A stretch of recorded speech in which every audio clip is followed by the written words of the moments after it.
Hey guys, today we are making the most amazing fruit and protein bark.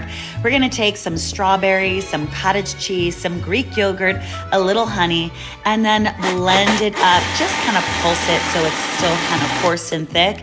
Then I'm gonna spread it. I kind of actually made two different kinds. I made circles and then I just made it in a sheet because I figured that would be easier.